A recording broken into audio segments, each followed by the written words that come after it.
If you're someone who takes vitamins, did you know that there could be some less favorable ingredients lurking in your vitamins? Things to really look out for on the label. And I'm going to focus in on two of those today. One is called BHT, so butylated hydroxytoluene, and the other one is BHA, butylated hydroxyanisole.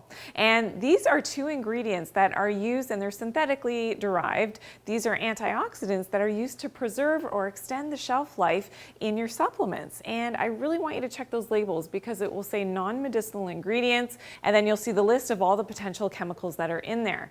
Now, BHT and BHA have been found in the research to be endocrine disruptors. What does that mean? It means that that can potentially mess up your hormones, whether you're a man or a woman, as well as may cause a very serious disease out there. I won't name it, but it is something that has been found in the research to cause that disease that has to do with the proper replication or maybe not so great replication of your cells, and that was an animal study that was done. So where else could we be finding the BHT and BHA? Well, it could be in other foods as well. So please read your labels in things like cereals, chewing gum, potato chips can even have these ingredients that are sort of hidden in there.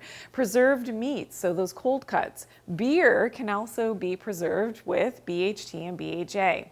Butter or even lard, vegetable oils, even cosmetics, so your beauty products and certain pharmaceuticals will also use these antioxidants, but remember, they're not natural ones. They are synthetically derived and they are chemicals that have been added in. So please do your due diligence and check your labels.